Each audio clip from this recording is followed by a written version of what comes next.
játro není tak dobrý, jak měkký játro, to je jasný. Tomáš. Babica.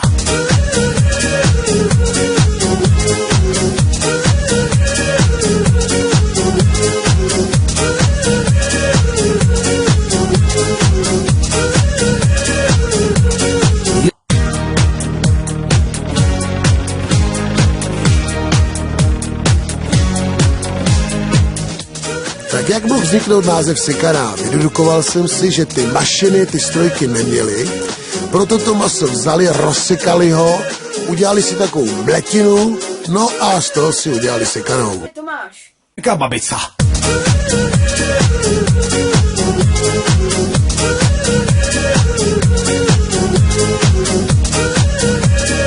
Když tam dáte cheddar, tak to budete mít mexický, když tam dáte ajdam, tak to budete mít český. No, když nemáte limetu, tak tam dejte citron. A když nemáte citron, tak tam nedávejte nic. Tomáš. Babica.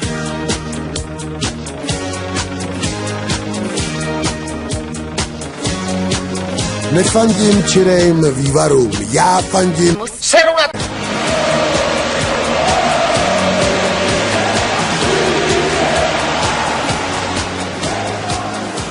Ten, kdo nemá žampiony, tak ať si tam dá nějaký jiný houby. A teď důležitý, kdo nemá žádný houby, tak ať tam nedává vůbec žádný houby. Tomáš. Babica.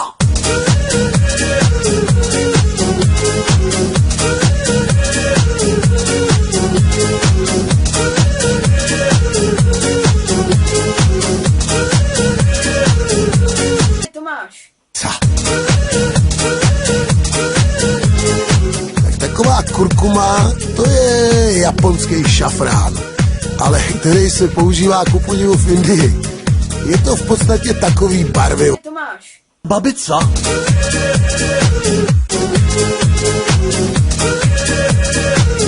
Mozzarella to je takový sýr bez chuti a bez zápachu, ale je dost populární. Lidi, kteří hubnou, ho mají rád. Tomáš. Babica.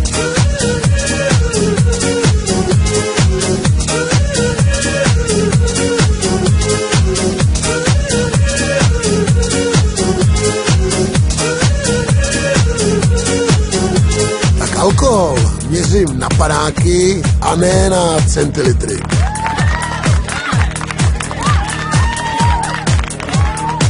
Mám obchod s lyžema, zpívám, jsem dobrý milovník. Tomáš. Babica.